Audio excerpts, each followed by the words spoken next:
Hello, ladies and gentlemen, boys and girls. My guest today is a extremely unique individual.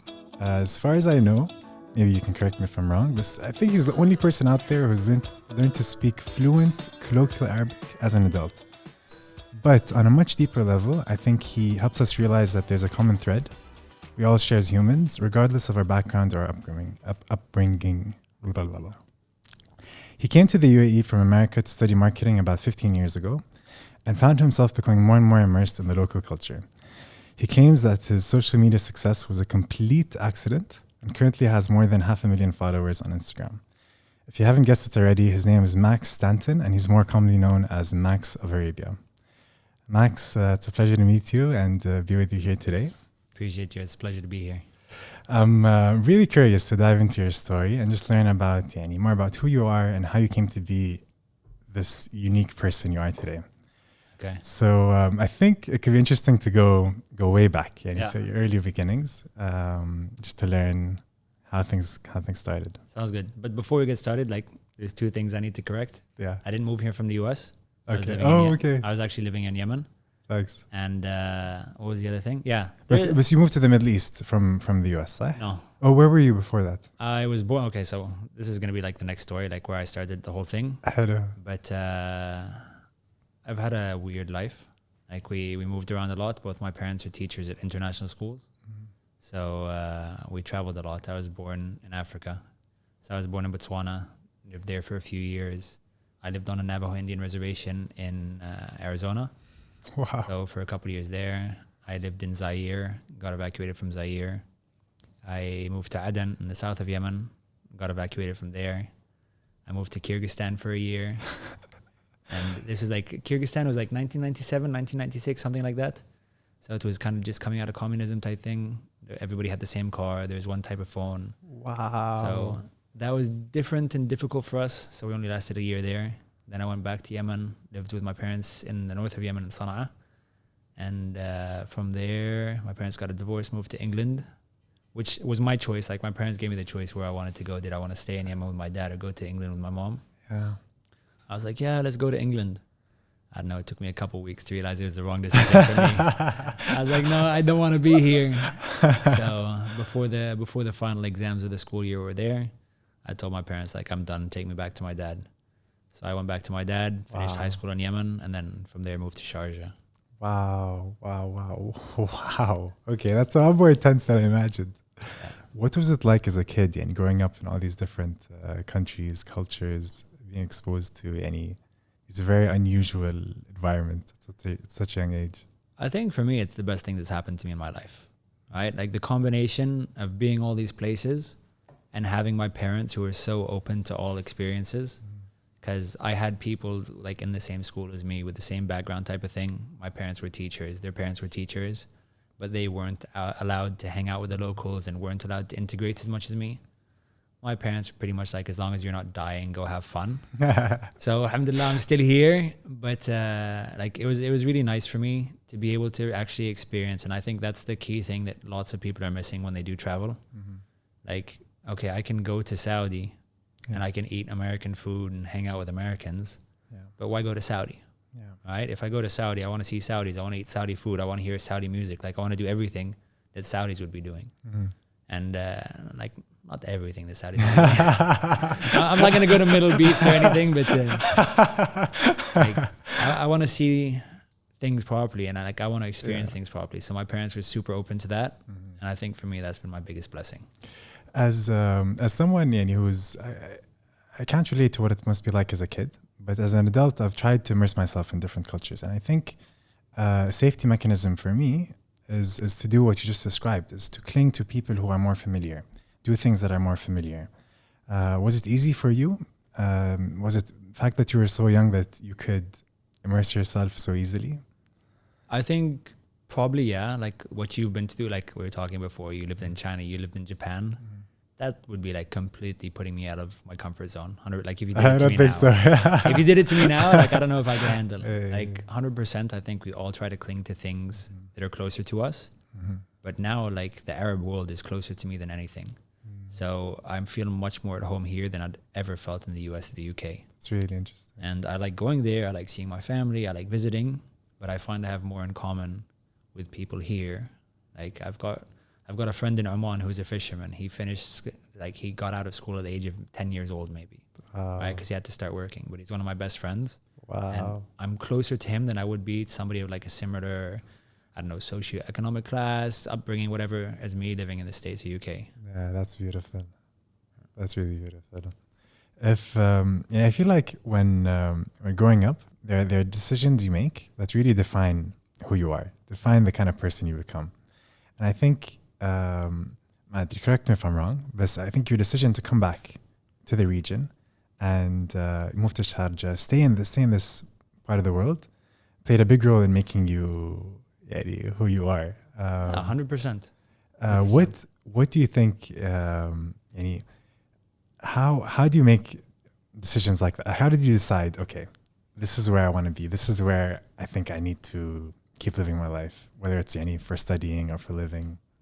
I don't know. Up until 18, I didn't really have any choice. Like the one choice I you ever just made go was with the flow. exactly staying with my family. Like the one choice I ever had was to go back to Yemen when my dad was there and my mom was still in England. But university, my mom's British. She wanted me to study in England. My dad's American, wanted me to study in America. And I looked at like a bunch of really, really random things. So there's Australian universities in Malaysia. And Malaysia is one of the countries that all Yemenis can get visas to. So all my Yemeni friends were going to Malaysia. I was like, yeah, I'm going to go study to the American Australian University in Malaysia. So I went to Malaysia and I didn't like the food. So I was like, there's no way I'm going to do 4 years in this country with this food. Like the people are great. It's a really chill place, but the food didn't do it for me. I looked at USC. I looked at NYU. I never really considered England because I don't like the dismal weather. To be fair, like I love England, right? But I don't enjoy, I enjoy rain here, but I don't enjoy rain in England because it's cold and dark and wet and windy. And windy, and it doesn't stop. Like here it's nice. Okay, you get a week of like really bad rain, and then everything's clean and shiny and it's warm again. So it's nice. But I don't know what it was. Like in high school, I think it was AUC. They sent people to our school, like the American University of Cairo, being like, yeah, you guys should come study with us. I've been to Egypt a lot of times. It's a beautiful country and like really rich culture. But if you're not Egyptian, it's difficult. Now less so because now they've got Uber. Like you no longer have to fight over the price of taxis, which like for me was life-changing. But as an expat or a Khaliji or anything apart from an Egyptian, even an Egyptian I think that lived outside and doesn't sound as Egyptian as they should, they can struggle back in Egypt. So that was a no for me. So I wanted to stay in the region because like I loved the culture that I saw in Yemen. But I went to I'm not going to say a crappy international school, but like there it was good, but on the global scale it's not very good. So I never actually learned Arabic properly. And I wanted to learn Arabic because, okay, I had lots of Yemeni friends. I liked it. I wanted to get deeper into it. So I was looking where I could learn Arabic. I looked at AUB in Beirut, but I moved to university in 2006, 2007. There was a war in Beirut at the time. So that was off the market. Process of elimination. Yeah, so Egypt, no, because I was going to get ripped off by the taxi drivers. Beirut, no, because it was war. And then the next best choice for me was AUS. Okay, wow. So I knew no one there, never been. I was like, why not? So went all in. Wow, that's amazing. Sometimes I think it helps when you don't know anyone. It makes you sort of more open to the experience and to just learn more about yourself. 100%, but to be honest, Sharjah was shocking for me. In what way? Because everybody that I talked to was warning me like, oh yeah, Sharjah is so strict. They'll put you in jail if for wearing shorts and watch out and this and that. Not realizing that I was coming from Yemen. So like I went to Sharjah and I think I was the only person in history of the world that went to Sharjah in like 2007 and felt like it's like Las Vegas. Because I was used to like every abaya is fully black and fully closed. Ya Allah. Right? I was used to every shayla like suddenly you're seeing faces and eyes. I was like, wait, what, like this is allowed? Like you sure?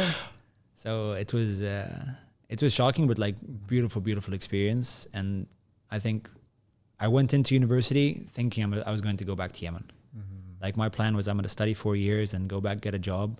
All my friends were in Yemen, like the past 10 years of my life, 8 years of my life, whatever it was in Yemen.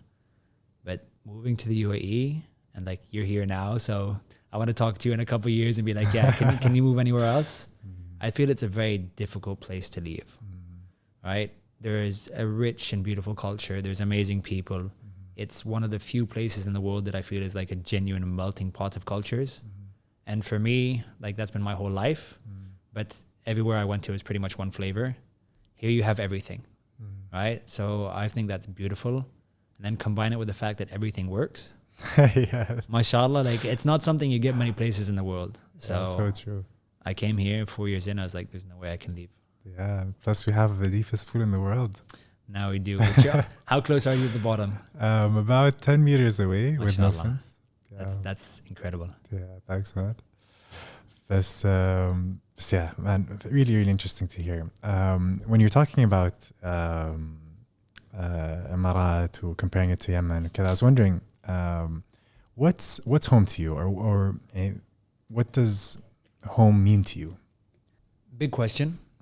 Honestly, UAE is my home, right? I feel like the UAE is kind of a democracy. You vote with your feet. If you like it, you come here, you stay. If you don't, you can leave. I've never felt so safe.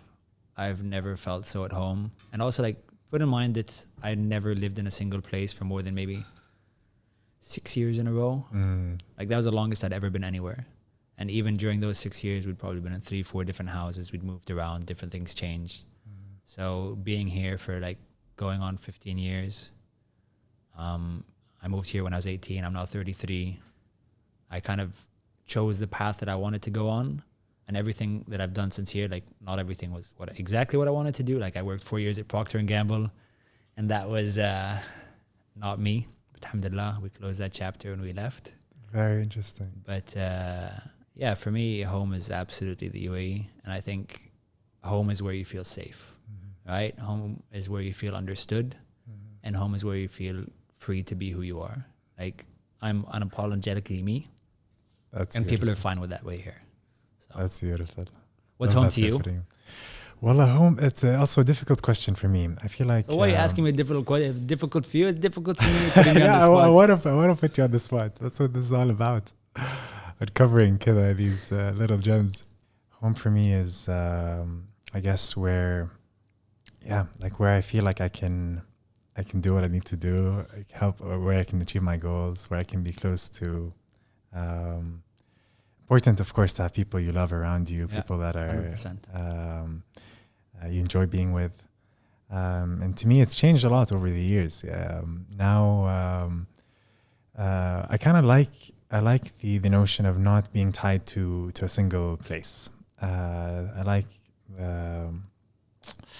kind of notion of saying, okay, maybe I can be here for 6 months, and then 6 months this can be my new temporary home, and then I can be here depending on Are you a minimalist? I'm trying to be. Okay. My wife thinks I'm definitely not.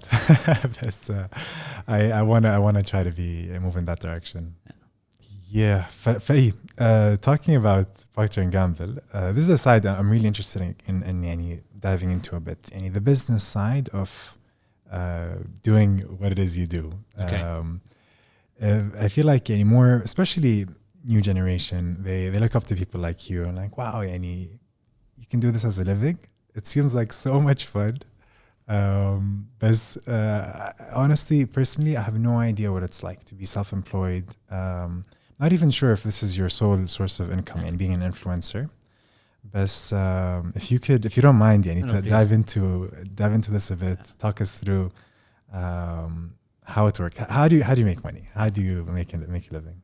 I think super good question, super relevant, and very, very important, especially for people kind of coming up in the industry.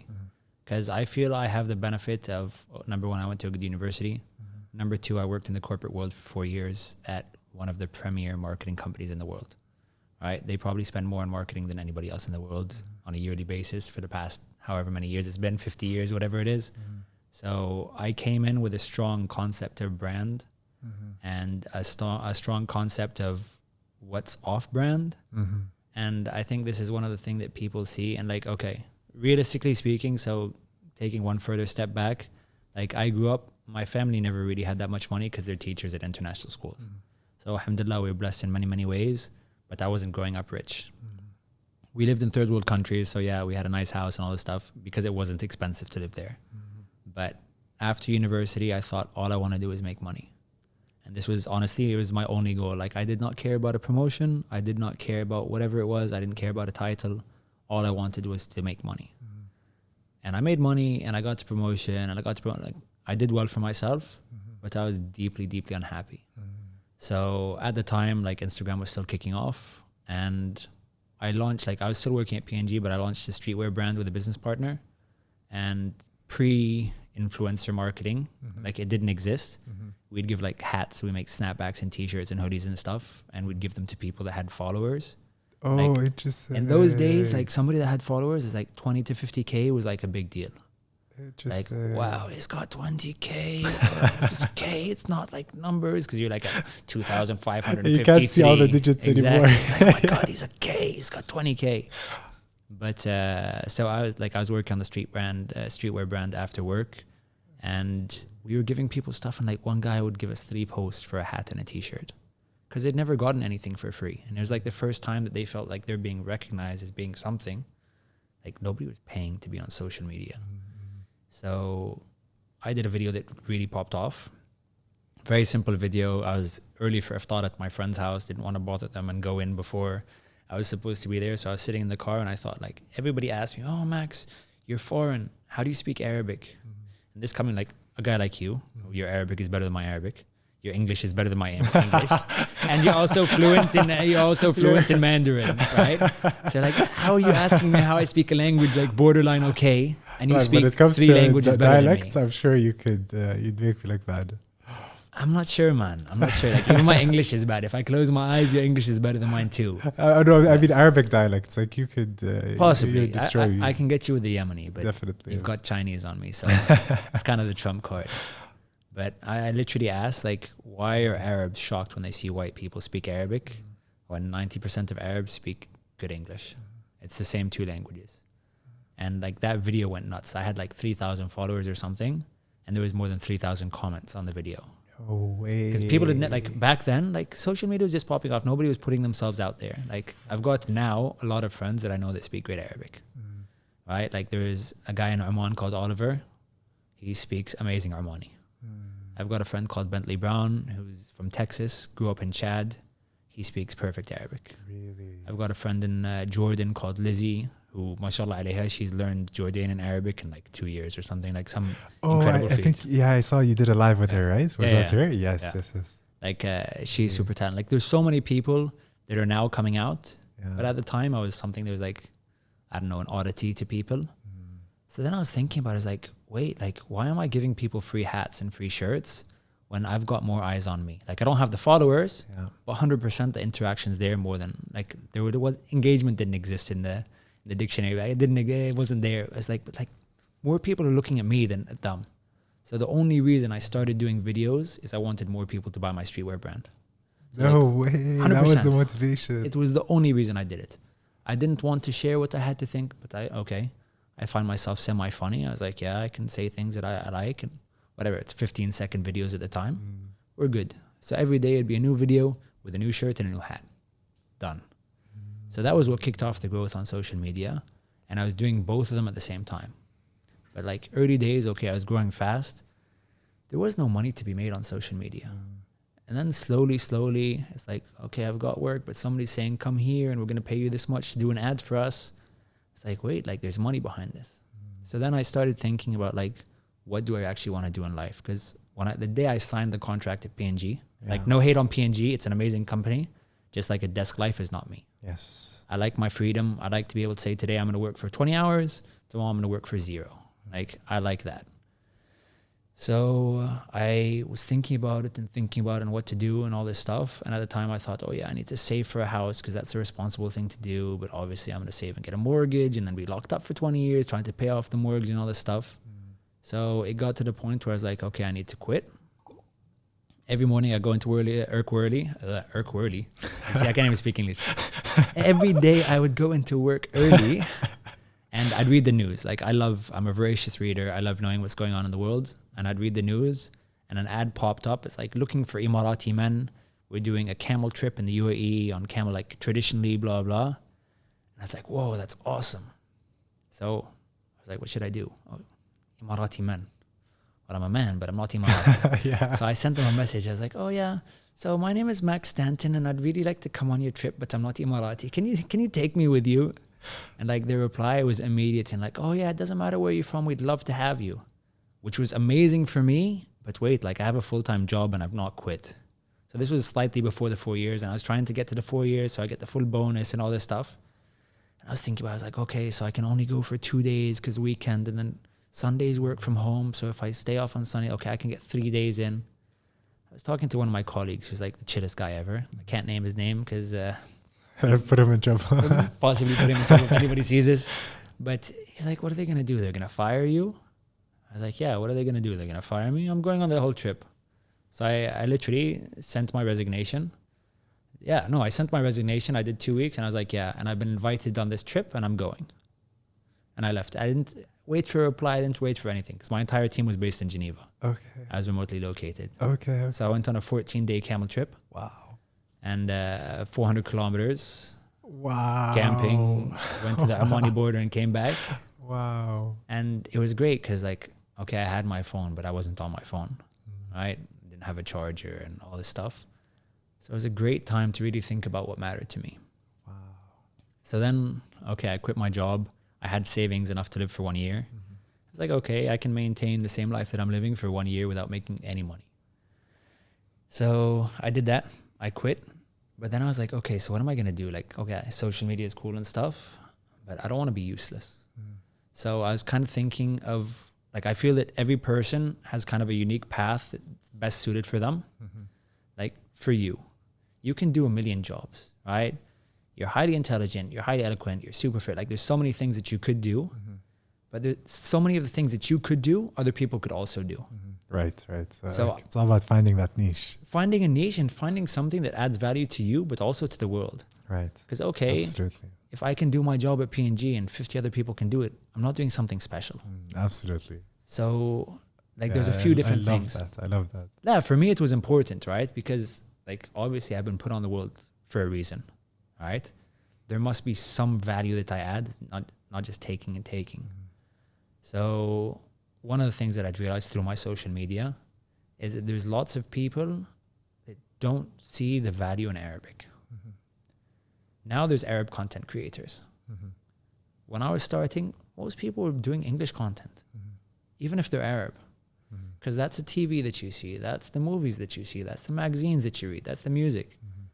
And like, I was like, wait, but like everybody's shocked that I'm speaking Arabic. So obviously it's easier for me speaking English, but all my videos are in Arabic. Because I want, number one, to make a point, like, listen, Arabic is valuable and like we need to give it its fair weight or whatever. So that was one. Another thing that I wanted to show is that the fact that you can learn Arabic as a non-Arab. And this is one of the things that angers me in the UAE and many other places, but like there's lots of expats that come here and don't learn the language. And not looking at anyone in specific. No, he's not listening. It's like, I don't know, it's like kind of going to a restaurant and not tasting the food, right? If I go to Saudi, and like last year I was in Saudi for 35 days in a row, we filmed the TV show there. The interaction that I have with the people in a different language would not be the same as being in their mother tongue. I'm sure, yeah. So if I can inspire one, like in my whole life, one person to learn Arabic or any other language, I feel like, okay, there's value there because they're going to have experiences. Otherwise, there's no way that they have. Right. And I'm sure it works the other way too. If you're interacting with a Saudi who doesn't speak English, but suddenly is like communicating with you effortlessly, it feels like, wow, like that, what does it feel like to be Max? Like to be able to glide between these two worlds. I think it's a blessing. Cultures. So I'm sure that inspires people to maybe learn other languages too, or explore other cultures. I'd hope so. Other thing is, I know lots of Arabs here that don't speak Arabic. Right? Yeah, absolutely. Like, that's another big theme. I don't know, you've moved around a lot, like I'm sure you saw in Japan or stuff. There's things that to you were absolutely beautiful, but to Japanese people, it's no daily life. Yeah. Right? Like here, simple things, right? Shaking your coffee cup. Yeah. Right? It's just something you're taught as a kid here. Like it's nothing special. But when you see it through new eyes, it's like, whoa, that's super cool, right? Or going through a door, right? In the Middle East, whoever's on the right goes through the door first. It's an unwritten rule and you have to stick by it. That for me is beautiful. For everybody else, it's like, oh yeah, normal. This is life, yani. So seeing that and trying to put like a focus on that kind of that type of stuff was important to me. And then slowly, it opened up like other things. So like I started doing it full time. And if ads came in, I'd do ads. But I was living on my savings basically. Yeah. So creating content, traveling, posting about where I'm doing, daily life, jokes, social commentary, whatever it was. And because it was like, I call myself an accidental content creator. Like it was never my career path. It's not what I intended to do. It's not something I'm trained in. It's just something that I've done a lot. And I just kept on doing it. And then more jobs came in. So then it got to the point where it's like, okay, you know what? This is actually, I'm not going to say sustainable, because one of the things about doing it, it's the same as any freelancing work. Yeah. In 1 month, you might make 6 months salary, and in 6 months, you might make nothing. And this is where I think possibly the most important part comes in for like new content creators, influencers, whatever you're going to call it. You have to be picky. Like I turned down a lot of stuff. I'm not going to say 90%, but probably more than 70% of the stuff that comes my way, I say no to, because it's not me. Yeah. Right. And yes, it would be nice to have 10 times as much money. It would make my life easier. Yes, it would be nice to not necessarily have to worry about the rent or whatever and take better care of my mom and stuff like that. But also, like, I'm a person, I don't want to sell out. Yeah, I feel like it's important to you to be authentic to who you are. 100%. And like in so many different levels, right? So one of them is ads. Obviously, like if there's something I don't believe in, like, okay, if I don't smoke, I don't believe in smoking. I don't think it's good. I think nothing good comes of it. So vape company comes to me and says, we're going to pay you really well. Yeah, like, that's great. You can keep your money. Thank you very much. I love that you have these values. Yeah. You have to, right? Because in the end, especially now, like, what do I have apart from my name and my reputation, right? And it's another thing with doing, in my opinion, city content. Yeah, not all my content's valuable by no means. Like, well, I don't believe that. Like, I know lots of it is really city. But there's entertainment value too. There's entertainment value, but like I don't want to do things that either I would regret or my family would regret or people that respect me would look at. And like, I'm not trying to live something for them. And I really live my own life. But if my mom watches something and she wouldn't be happy seeing me do it, I don't want to do that. Right? If like I'm not married now, but if like my future wife's father watches a video and he sees me doing something, it's like, what's my face going to be? I'm going to be this tall in front of him when he's seen me wearing a wig and pretending I'm a girl or something. Like, to each their own. Yeah. But for me, stuff like that was a hard no. Yeah. So, and like another super important thing, I said there's levels to this. I want you to meet me online and meet me offline and be the same person. Like, realistically speaking, I censor myself more online. Right? I'm slightly less PG offline. Yeah. But like with the guys and stuff, everything is based on where you are. At the same time, like if you meet me and you've been following me for how long, like you'll be like, yeah, it's the same person. That's instantly how I felt when I met you. Yeah. Because for me, that's super important. Like there's so many people I know in this industry and so many people, like they're so different. Like, oh yeah, guys, I hope you're having a great day. And they turn off and like it's fine. Like I'm not going to say I'm always happy. I get depressed. I have issues. I'm the same as anybody else in the world, right? Like, yes, I generally try to show a happier side, but I'm not showing a fake happy. All right. I'm showing what I have. But some people, it's like 100% like a mask and a costume that they put on. I can act almost like they're 100%. They're going into character, embodying a different character. 100%. Yeah. And I respect that in some areas. Like acting is difficult. I'm not a good actor, right? But for me, I just wanted to be true to myself, and I'd like the same me to be available everywhere. But also at the same time, I want to control what people know about me. So I don't know. One of the problems, and I like literally, I think my last video I posted was on this. Not everything has to be lived through the phone. Like I live as a content creator. Yeah, I have other interests. I'm doing other things at the same time, but I live as a content creator. This is 90% of my income. Doing that, like I came in here, I didn't take out my phone, right? Because this is the first time I meet you in person, right? And for me, the experience of meeting you properly is much more important than sharing that with other people. right? And it's the same thing if I'm traveling. Like I've tried to do vlogs so many times. 90% of the time I'll do a 1-day vlog and I'm like, you know what? I'm in Riyadh and I'm gonna enjoy Riyadh. Like let's enjoy with the guys or whatever. So I stopped filming. Yeah, you just want to enjoy it. I want to enjoy. Yeah. And like, I don't know if you've met any like serious vloggers. Mm-hmm. My wife's trying. She's like trying to explore this world. But I can relate to the struggle.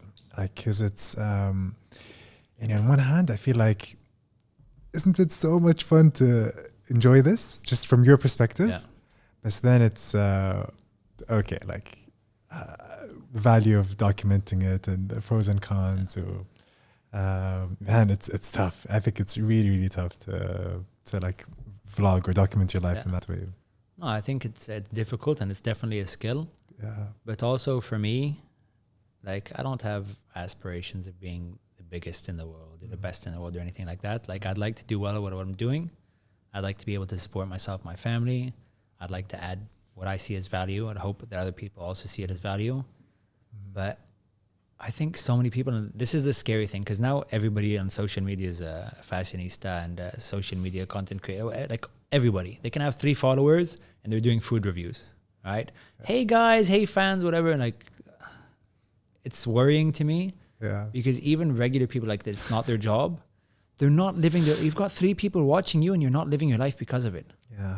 Right? Or you go to a restaurant and you see people ordering a lot of food only to take pictures of it. Like I hate food waste. Yeah, it's really sad. They get a milkshake and they don't drink it. They just take a picture and throw it. It's like, what are you guys doing? Yeah. Right? Yeah, so it's really, really heartbreaking, I think. Yeah. There's so much of that I wish could be avoided. Absolutely. And it's sad to see. I feel like especially when you look at kids or teenagers, their experience of something is largely dictated by how their followers react to it. 100%. If they got good engagement or people liked it or commented, this was the best day ever. Yeah. They loved what they did. 100%. But vice versa, shitty day. Yeah. And it's sad because that's something completely out of their control. And you don't want to be, I don't know, you don't want to give away so much power to other people, I think. 100%. I think there's lots of people now that I see doing things not because they actually enjoy them, but because they think people would enjoy seeing them do it. Yeah. So it's like any extreme sport, right? Yeah. What percentage of people that actually go to deep dive Dubai, want to actually free dive or scuba dive? As opposed to, I'm at the deepest one in the world. And would they do it if there were no cameras? Right? That's a really good, that's a nice way to look at it. Yes, it's cool that you do it. And I think everybody should try it. I love the place. Yeah. Right. Like I was there for the opening. I've been back multiple times. It's beautiful. It's beautifully run. It's a beautiful facility. Everybody should go. But like, focus on enjoying it as opposed to focusing on, okay, wait, where's the camera? Like, can you guys see me type of thing? Yeah. So yeah, it's nice to document moments, but like the whole thing, no. So like I used to not be big, but I'd get like 300, 400,000 views on Snapchat a day. And I've not closed my Snapchat, but I don't snap.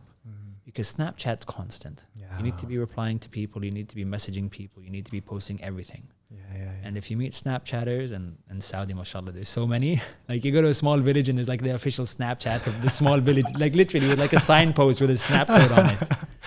That's hilarious. But man, like they're hardcore Snapchatters. Like we went there and there's this like Ahmed Kaleja. And she's like, يا وليدي لا تنسى انشر حسابي على سناب شات. It's like, okay, inshallah. But I like pretty much took myself like out of stepped away from Snapchat just because it has to be 24/7. Yeah.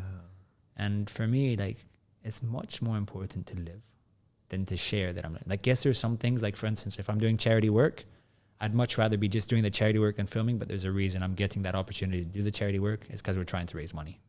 Right? So that value obviously outweighs my experience. Yes. And my experience is multiplied by other people being able to get involved. But like on something personal, right? Live it, enjoy it, like be there, be present, like focus on it. Yeah. You don't have to show everything to the world. بصراحة, really, this point, I think you really blew me away. I think sometimes I come into these podcasts with a certain an expectation وكذا, but really huge respect صراحة. I think a lot of people who are in a similar industry to what you do, not through any fault of their own, but they have يعني phone addiction. They're addicted to their phone. It's really hard to be, even like the slightest lull or drop in the conversation. It's like a safety mechanism. I just want to say thank you, man. I appreciate it. I appreciate it. So nice. It means a lot, but I think it's important, especially for people coming up. And like I've had this conversation with lots of people, because one of the things that you don't realize is attention is an addiction. All right. If in high school you're always the smartest kid and great job, and in elementary school getting gold stars, you go to university and don't get that, it affects you. Yeah. Right. If you used to bring in the views and you don't anymore, it affects you. Yeah. If whatever happens, your followers are going down, it's like, wait, what? People don't like me anymore? Like, it can affect you. Yeah. And this is one of the things that I definitely see with content creators now. Like, there's lots of them that have started doing things that previously they wouldn't have done. Right? So as a couple, okay, you guys start fighting because the fighting videos get more views, right? Or you never wanted to have your kids on TV. You never wanted to have your kids on like property shown because you're not actually giving them a choice. Yes, right? Yes. It's like, wait, but yeah, if I put my girls on video, suddenly double views.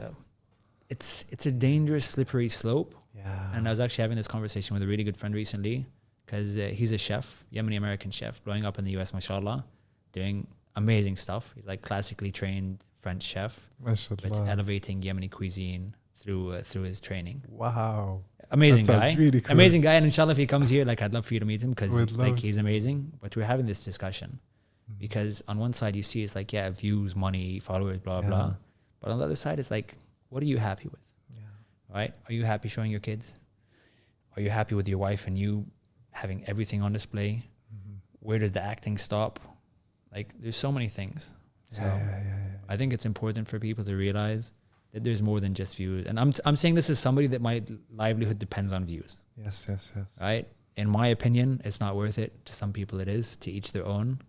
But I think it's definitely something to keep in mind if you're thinking of getting in this industry. Absolutely. Like make sure you think before you need to make the decision where you want to draw the line in the sand.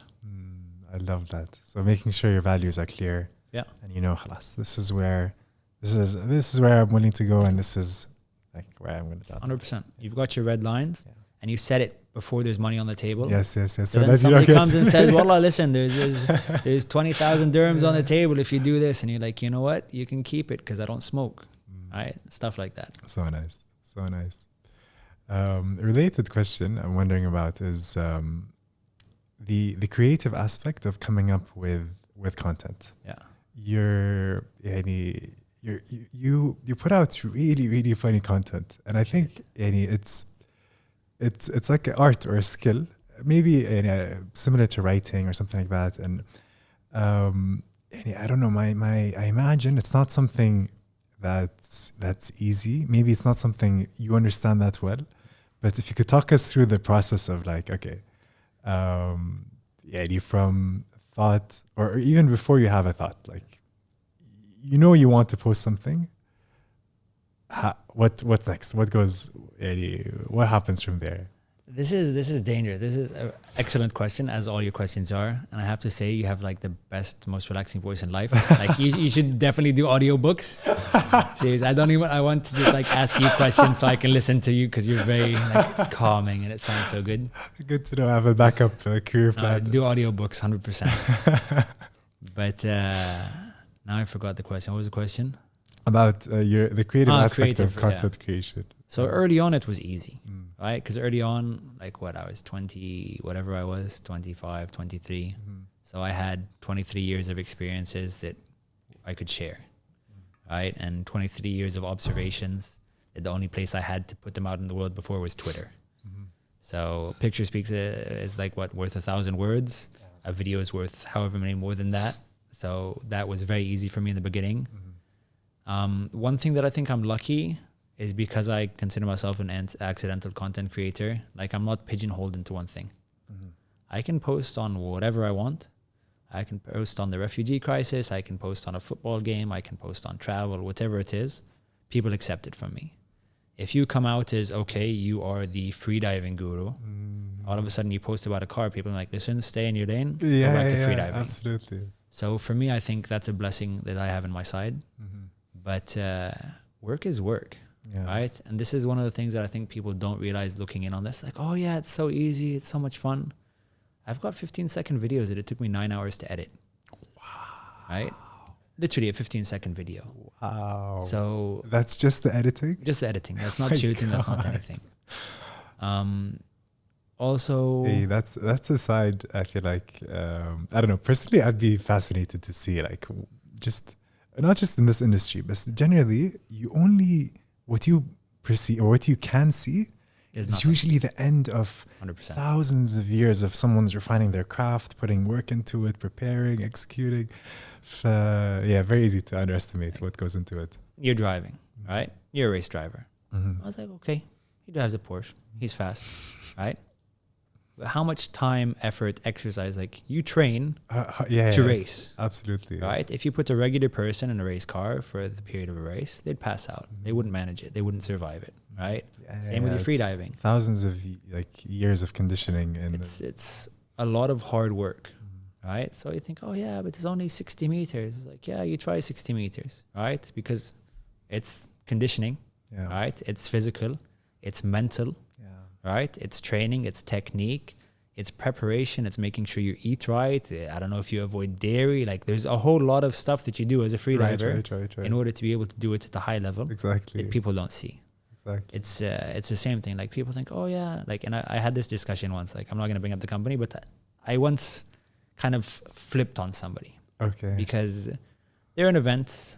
They called me up. They're like, yeah, Max, we'd like you to come and cover our event. I was like, great. At the time, I wasn't signed with an agency, so I was doing my own dealing. Okay. Which was a bad idea, but I did it anyways. Like, Max, come to our event and cover it. I was like, okay, great. What's the budget? Yeah. Like, what do you mean, what's the budget? It's like, what are you going to pay me to come? Yeah.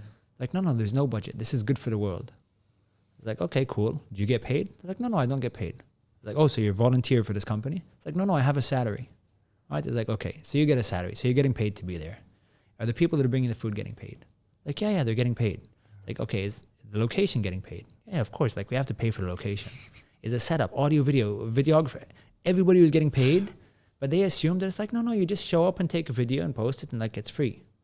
I've got hundreds of thousands of dirhams worth of equipment. I've got thousands of hours into this, right? Like, there's so much that has brought me to this place. Yeah. Like, I don't have a salary. I can easily go 3-4 months without making a dirham. Yeah. I live in Dubai.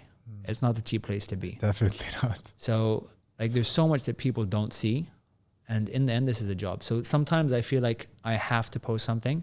So I went through a period of maybe like 2 years where I was like, I'm not allowed to post pictures. You wanted to make everything a video? I wanted to make everything a video. And this was before videos did better than pictures. Like now, pictures, they're kind of like deprioritized on the algorithm. I don't know. Okay, interesting. But it was just to force myself not to be lazy. Yes. Because it's very easy to go through my phone and find a picture. It's like, oh yeah, cool. I was in Socotra, right? Let's post a picture from there. But for 2 years, I was like, you know what? There's no cheating. Like you need to sit on it and you need to think. So I have a note on my phone, and sometimes it comes in the shower. Sometimes it comes when I'm driving. Sometimes whatever it is, like something will pop into my idea. And it could be a comedy sketch. It could be something that's happened. It could be something that somebody said. Like I recently started trying to get fit again. So I started going to the gym. Like everybody in the gym's on their phones. Like, why are you coming to the gym if you're going to like literally speak on your phone the whole time? So it's like, okay, this is something that really bothers me. Let's see if it bothers other people. Right? And then there's things that are important to me. Like I really want to support my friends. Because I feel if I'm not going to support my friends, who's going to support them? Like they're my friends. So if my friend opens a restaurant, I want to post about that. If my friend does something good, right? If they have an achievement that I think they deserve celebration for, then I want to celebrate them. But honestly, the creativity part is hard. Like I think I'm a creative person, but when it's 24/7, it's difficult. And this is another thing where you kind of have to like be on brand. Lots of companies will come to you and will happily make you post crap. Right? Oh, here's a water bottle. And you can be like, here are the guidelines to hold this. Number one water. It's like, but that's not me. Like, I want to make a story about it because that adds zero value to people. So, like, again, not all my posts add value to anyone. They could be extremely stupid. But, like, especially with an ad, something that I'm getting paid for, if it doesn't do good for the brand, if it doesn't do well for the brand, it's not doing well for me. Even if I get paid. Like recently there was a brand that I was supposed to work with. Khalas, contract signed, everything's done. But then I noticed it was a little bit weird. Like the brief didn't fit the deliverables. So I told my manager, like, listen, put me on a call with them. We had a long call. There's like 20 people on the call. I voiced my concerns. They said, yeah, so appreciated. Great. We'll get back to you. They got back to me like, listen, we don't care if the video performs, right? We want it how we wanted it. I told my managers, like, you all right with me dropping out? She's like, yep. I was like, peace out. If it doesn't do well for them, it's not doing well for me, even if I get paid. Because then maybe later on a different brand wants to work with me and they see a video that is terrible. Right. It's like, why would you accept that to be on your page? Right? Yeah, everything you put out there is like part of your portfolio, basically. 100%. Right?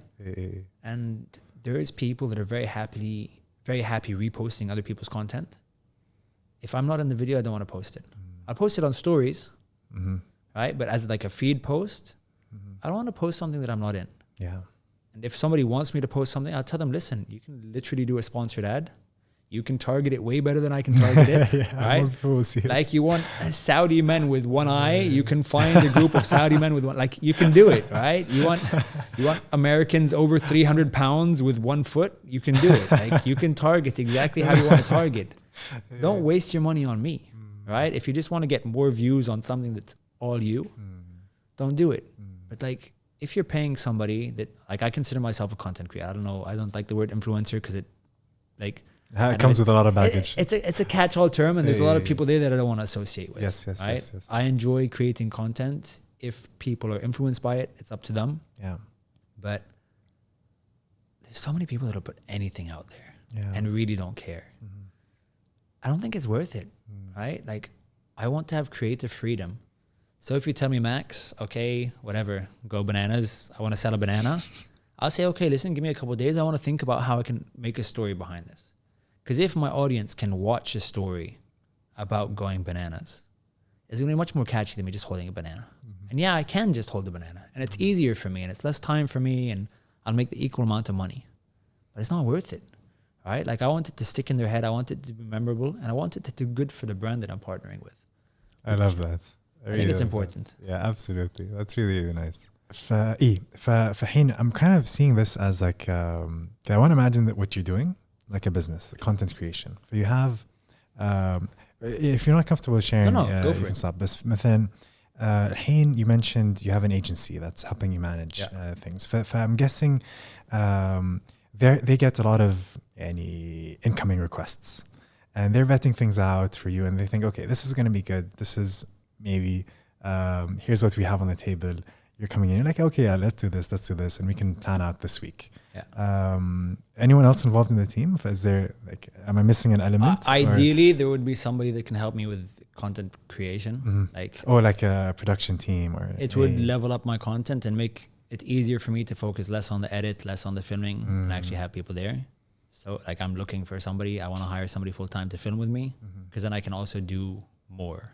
Got it. Like, it'll free you up to focus more on. It frees me up to do more, and also I think it kind of elevates the content when not everything's self-held or tripod type of thing. Yes. So that would help me, and I think the people that are levels above me, that's the way they do it. Interesting. But currently I have a team, which is the agency, and the reason I'm signed with an agency, I hate arguing with people about money and have you paid and why didn't you pay, and here's the contract, and it's like, listen, I want to focus on creating what content. A hassle. I can only imagine it has. I don't enjoy it. Right? Doesn't sound like fun.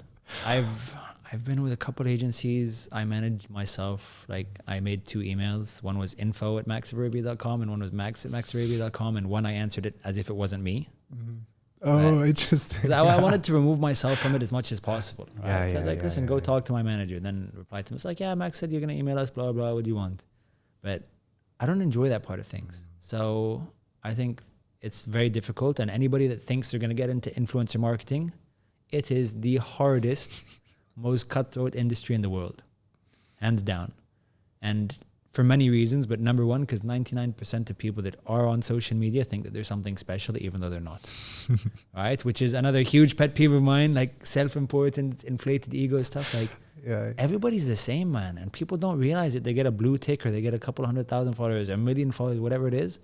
They're still a person. They're still a normal person. There's nothing there, right? Like for you, like knowing you, to me, you're an athlete, right? Before anything else. If it's a driver, so too, yeah. if it's a driver, if it's a free diver, whatever it is, like I see you as an athlete. So if you told me that you have fans, I'd be like, yeah, you are an elite level athlete. You deserve to have fans, right? But when people talk about their fans and they're on social media, it's like, what are you doing? Like fans for what? What skill do you have, right? You dance, right? Okay, fine. I guess dancing is a skill. I can't dance, right? But you do, I don't know, like what is it? Lip syncing videos. We're talking about fans. Like, who are you to say you have fans, right? And then you meet people that are literally like on the top of their game and very, whatever it is, either in government or whatever it is, and they're super down to earth and super chill. Yeah. And you find somebody that's recently got 20,000 followers and he's talking down to people. Like, come on, seriously, like, calm down, like, absolutely, come back to earth and stop. It's not cool. Yeah, I love that. Totally relatable. I mentioned so doing research for this, and I'm drinking a lot of water because like I've never talked this much in my life.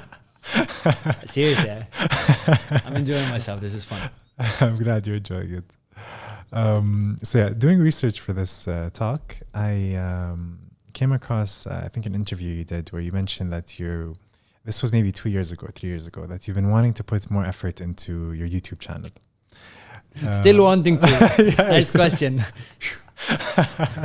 What's that been like? So just curious to know, first of all, the motivation behind it.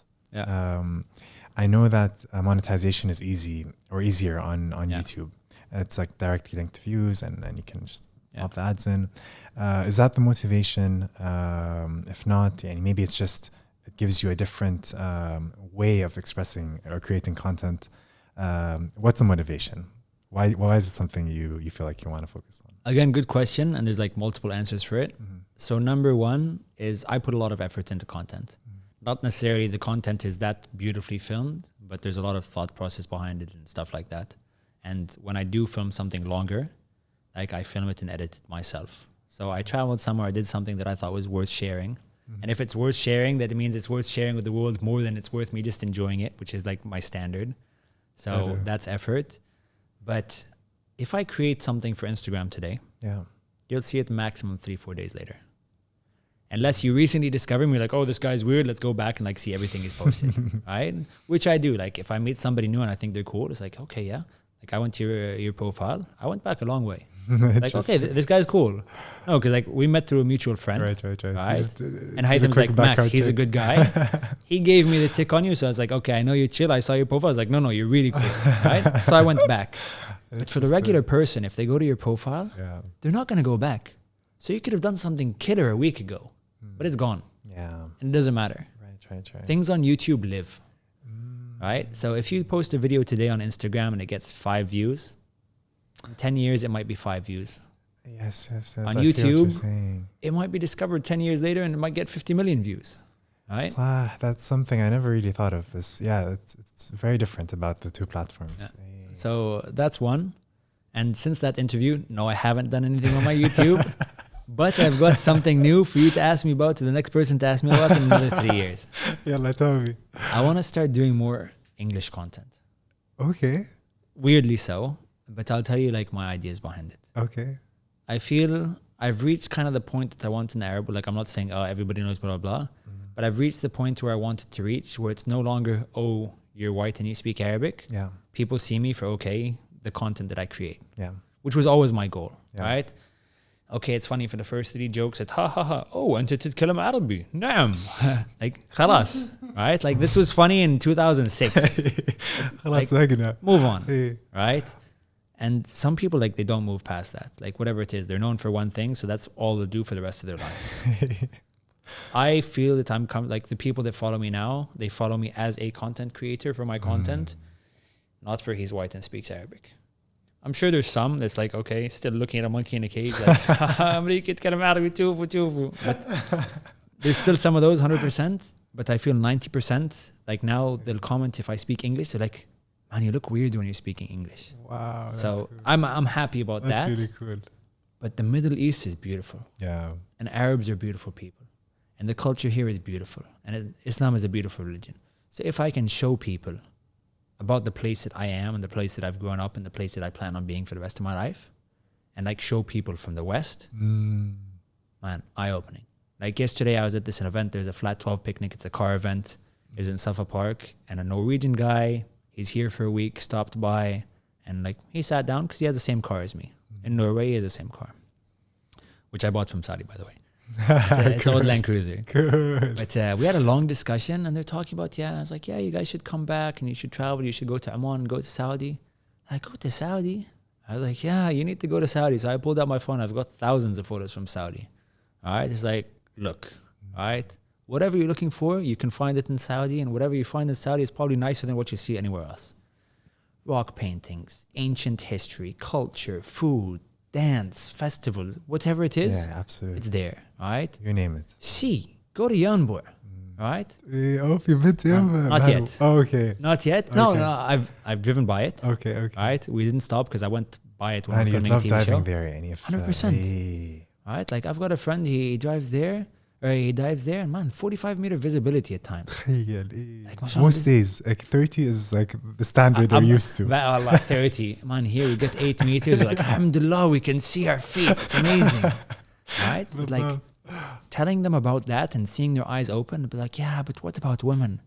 I was like, man, you're going to go to Saudi and you're going to have your socks blown off your feet. Right? Like everybody is so nice. Yeah. I was like, here, walk by the locals, right? Like the people that were sitting next to us. It was all a bunch of guys from Al Giwayn. There wasn't one person that walked by them that they didn't invite for coffee and sweets and to sit and have food and chat. Like this is the standard Arab hospitality. And I feel it's kind of like everywhere in the world. The further you get away from the big cities, the more hospitable people become. Yeah. And because Saudi is so big, there's so much that's away from the big cities. Man, like people are so nice and so kind and so generous and so giving and so welcoming. It's like you could go on a trip of 20 girls by yourselves. You'd be safe. You'd be welcome. You'd be like everything would be taken care of for you. Like recently they said in the UAE is like the safest place in the world for women. Right? I'm sure Saudi is probably number 2, number 3. Like the Western image of the region, the Western image of who Arabs are, the Western image of the religion is 100% off. I had cousins come visit me and they're like, oh yeah, but what do we have to wear? It's like, listen, like, I told them what I thought was respectable. Like I told them, cover your shoulders, cover your knees. Yeah. Right? It's an international city and yeah, you're going to see people in thongs, right, at the beach. Right. But you don't want to be that person here. Right. Like in my opinion, if you want to, fine, that's your problem. But I'm looking at this from the perspective of I have local friends. Yes. And I know that their mothers are walking on the beach. Yeah. And I know what they would like and would not like to see. So it's nice to welcome everybody and you can do whatever you want. But my cousins, what I'd want them to do what I'd be comfortable for people to see. Yes. And they were blown away. They're like, this is unbelievable. It's like, yeah, it's not what they expected. I had an uncle that had never traveled outside of UK and US in his life. 56 years old. He visited us in Yemen. After that, he went to Liberia, he went to Iraq, he traveled all over because everything that you're fed through the Western media, I'm sorry to say, but it's like baloney. Right? You're safe here. You're safe in Saudi. You're safe as a single, good-looking young woman in the middle of nowhere in Saudi. And I'm sorry to say, but you're safer there than you are in the West.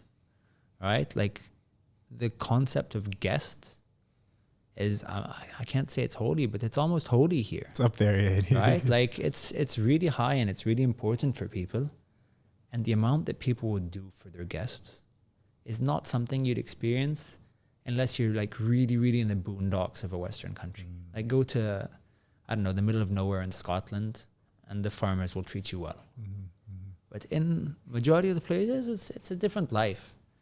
So I really want to be able to show a Western audience through the eyes of somebody that obviously can, like, okay, so you're Saudi. If you talk about Saudi, people are like, yeah, Saudi. Of course you're going to say Saudi's amazing, right? Which makes sense. If I'm American and British and I say, yeah, America's amazing, then yeah, you're American. It makes sense. I have nothing to do with Saudi, right? I love it. I have nothing to do with Yemen. I love it. I have nothing to do with Oman. I have nothing to do with Bahrain.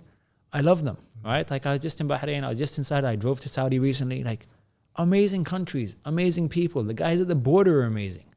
Everything, like everywhere, في زين وفي شين, right? There's good and bad anywhere. So I'm not saying everything's perfect. But man, like if people in the West saw what it's like here, I don't think they'd ever leave. So two things about what you're saying really stand out to me. One is I really like that you're open to evolving not really who you are, but the image that you're what you're known for, or like your focus. And I think a lot of people would have fear, like it's not easy to think, okay, this is what's worked for me in the past. Maybe I should just stick to it. I know it's worked in the past. Yeah. It could keep working. But for you to say, well, I can evolve into actually this new direction. Not that you're going to leave what you've been doing, but it could complement each other or work well together. I think that's really, really cool. Kudos, Eddie, for that. Appreciate it. Yeah, I think also timing is on point because any Saudi's opening up. It's becoming easier to visit. I think there's interest now. It's kind of like on people's mind, like, okay, maybe there is something to see. It does. I think it sounds really cool. I appreciate it, and I think there's two things I need to say. Number one, the thing about evolving, if you do the same thing, no matter how successful it is, right, and you do it at the same level, you're going backwards because everything's moving past you, right?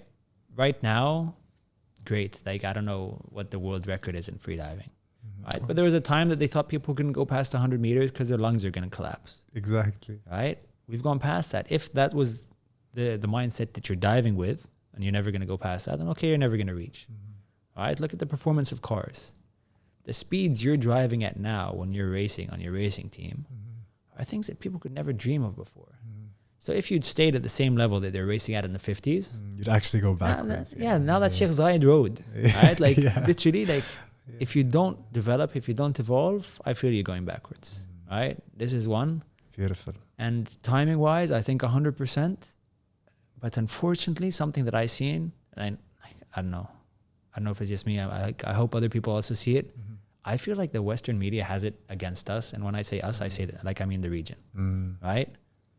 Whatever happens in Saudi, people are like, no, but this happened, that happened. It's like, have you been there? Yes. Right? Go. All right? You think it's not safe for women? Man, I want to do a TV show. Bring me 10 women and I'll film them walking around random neighborhoods, 10 random neighborhoods in the US and 10 random neighborhoods in Saudi. We'll see how they feel. And we'll interview them before and after, put them in a room, microphone. Okay, what do you think? Where did you feel safer? All right? Yeah. Man, people still have these ancient misconceptions that were based completely on racism and not based on fact. And this is their ideas that are still in their heads, even in 2022 when they have access. All right? Like one of the things I didn't touch on, but like social media, like everything, there's a positive and there's a negative. 100%. It's a double-edged sword. It can be good. It can do really bad things. Yeah.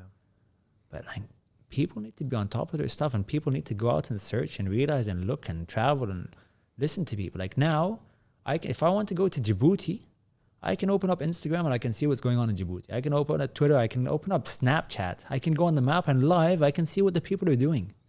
There's no excuse for ignorance anymore. Like there wasn't before, but now like there's no way around it. Like you need to educate yourselves. Yeah. And Saudi's putting a lot of money into showing people what it's like. But on the ground in Saudi, like things have changed 180 degrees in the past couple of years. Yeah.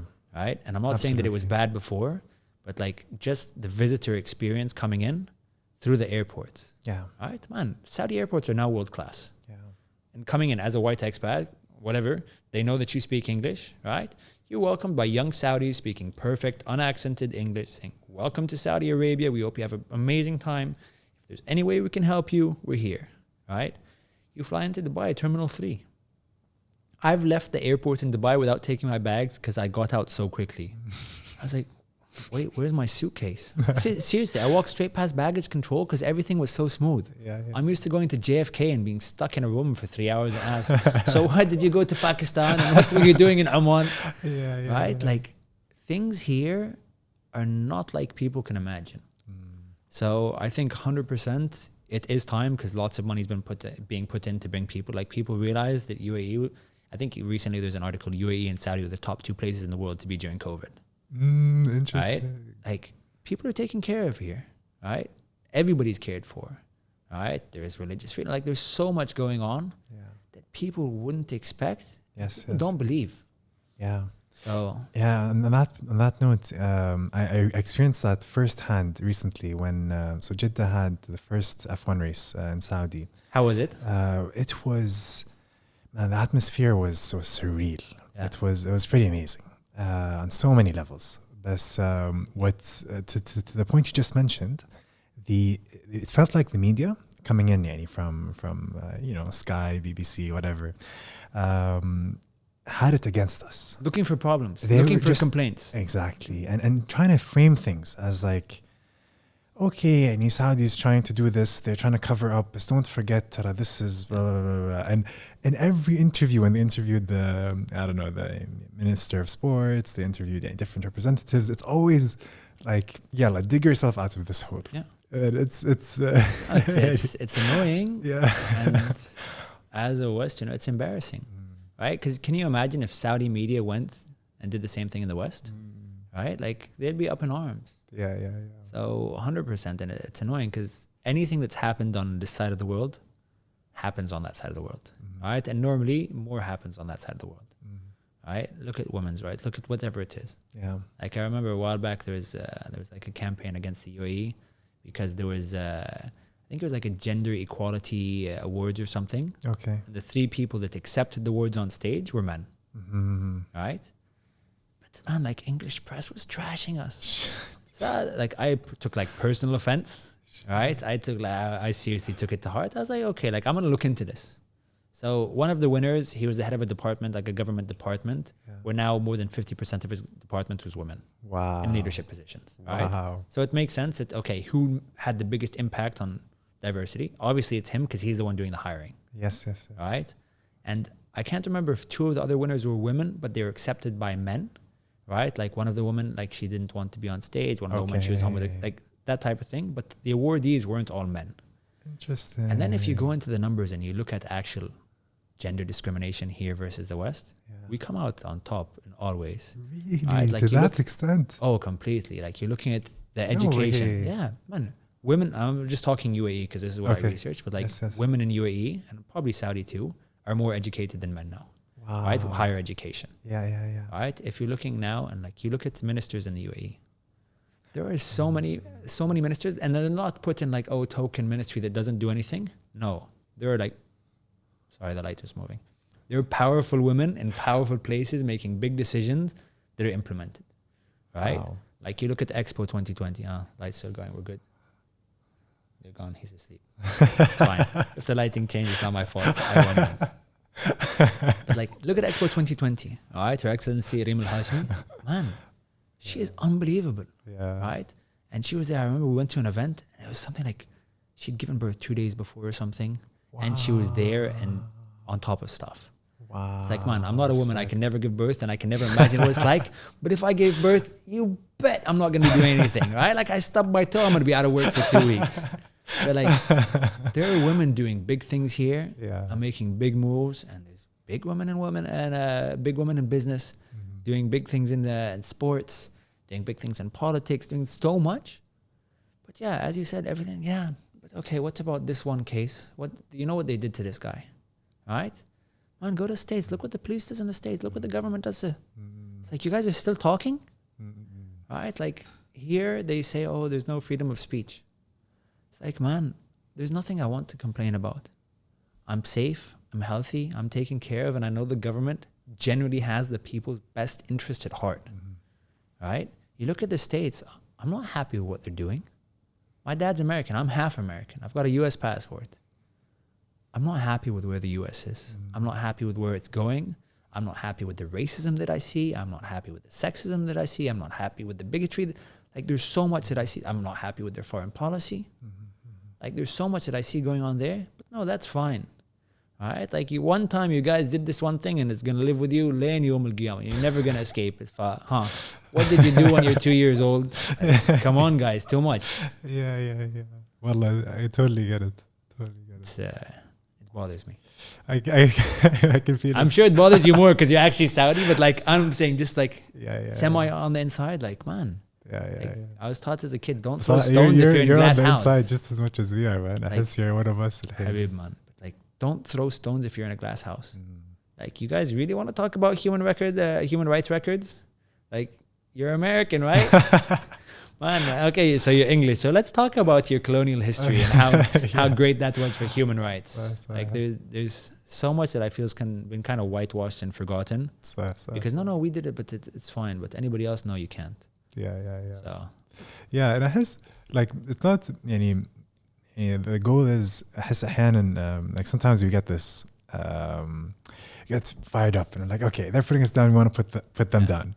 I think it's not what it's about, and we just all want to be خلاص, like just خلاص. Yeah, for me, like you can fight fire with fire, because if you want to reply to them and tell them and show them what they've done, you'll never end. Right? It's like, okay, that's what you think. Come to Saudi, right?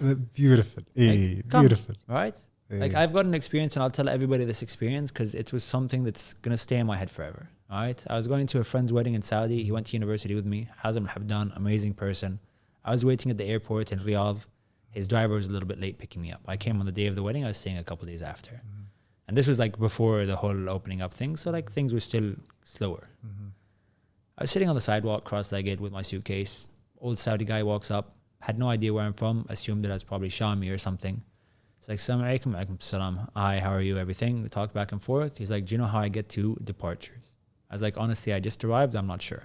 I'm very sorry. There might be stairs at the end, so you can check. But if I'm wrong, like, I apologize. He's like, okay, thank you. Went on his way. 5 minutes later, 10 minutes later, he comes back, same guy. He's like, what are you still doing here? I was like, oh, I'm waiting for my friend's driver. He's like, does your friend's driver have your number? I was like, yeah, of course. Don't worry. He's like, no, you're going to come to my house. We'll have coffee. We'll have lunch. He can pick you up from my house. You're not waiting here. Like, if this happened to you in the States, there's no way you go with him. Like, man, he's going to steal my kidneys, or I don't know what he's going to do, sell me to a satanic cult or something, right? Like, I mean, if you're asked in the first place. If you're asked, 100%. Like, I'd be so suspicious, right? Me too. But there, it was coming from such a clean and innocent and kind and generous and what? Like, no, you're a guest in my country. Like, you can't be sitting on the sidewalk. And man, like, if it's like that, like, honestly, I wish we got like the most Middle East hating people and brought them here. Say, listen, you're staying for a month, you're staying for a year. If after a year you still hate on us, enjoy. Hate as much as you want, it's fine. But see if they still can. That's such a beautiful approach. I think you talked about trying to find purpose in like what you're doing, making sure it's meaningful. And I think this is beautiful. And what more noble thing can you strive towards than to bring people closer to each other? Yeah, I hope it works. I hope it works out. Inshallah. Maybe, yeah. Yeah, life works in mysterious ways, right? Like, I don't know, 8 years ago, I was working at a desk in P&G selling shampoo and stuff. Done 2 TV shows. I'm sitting here with you. Like, things work out in different ways. On a concluding note, ما بطول عليك because I feel like I talk too much. I know. I'm sorry. I feel like you're in a unique position to maybe also not only point out what's the beautiful side of what we're doing here and highlighting that, but also I think can see where there's room for improvement. Yeah. What are some of the things that stand out to you, where you think I wish like it could be about Middle Eastern culture in general, but like we could do better when it comes to this? So there's 2 things that are like top of mind. Number 1 is more here than anywhere else. I hate the expat local divide. I genuinely hate it. Right? It's like 2 separate bubbles, eh? It's 2 separate bubbles, and very rarely do things mix. Increasingly now, there's some places that they mix, but like normally locals don't work in the same places. The expats work, and there's just like an invisible divide, right? Like expats see a kandora or abaya, and they're like, oh, no, stay away, be careful. And the kandora or abaya see expats and like, oh, no, we don't want to offend them or whatever it is. But I'm going to use another example because I've got a very close friend, older than me, amazing guy, Khalid bin Hadr, right? He opened a place called Bikers Cafe. It's on Jumeirah Beach Road, right? He's not a biker. And I asked him, why did you open like a biker's cafe? Like if I was a biker, okay, I'd open a biker's cafe. Like for bicycles or motorbikes? Motorbikes. Okay, motorbikes. Yeah, motorbikes. Right? Like why would you open biker's cafe when you're not a biker? Yeah. And he's like, listen, in our country, the only thing that brings everybody together is a shared passion. Right? So, okay, now if you go into the freediving world, because you're a freediver, right? You'll be sitting, you'll be an Indian, you'll be a Ukrainian, you'll be a Saudi, you'll be an American. Everybody's together speaking the same language, right? Yesterday, there was arguably the biggest car event in the history of UAE. There's more than 1,800 cars that showed up, classic, performance, whatever, modified, all kinds of different things. People from everywhere, local families, sitting with expat families, everybody was talking the same language, right? So he literally opened this cafe because he wanted a place for people to bond and cross this invisible divide. Beautiful. So for me, if we could get rid of that, I think it would be absolutely amazing. Like that is probably Wallah, number on one. point, Saraha. On point. I really feel like it's something, since I moved here recently, I feel like, yeah, I can feel it. There is a really, really strong divide. And I think you put it into words really well. And it doesn't need to be there because realistically speaking, if you take away the clothes, right? And I'm not like, not all clothes, but like Kandora and Abaya, or like, we're like, man, we're all the same, right? We have the same hopes, fears, dreams, whatever it is. Everybody is the same, right? We love the same, we cry the same, we're happy the same, we laugh the same. People are the same. It doesn't matter what color they are, what they believe in, where they're born, whatever it is. You can be different in everything. Like outside, but inside we're identical, right? So I think that everybody's losing so much by not integrating, right? And I'm not saying you have to lose touch with your culture, right? I'm not saying stop speaking Arabic, stop speaking English, stop speaking Portuguese.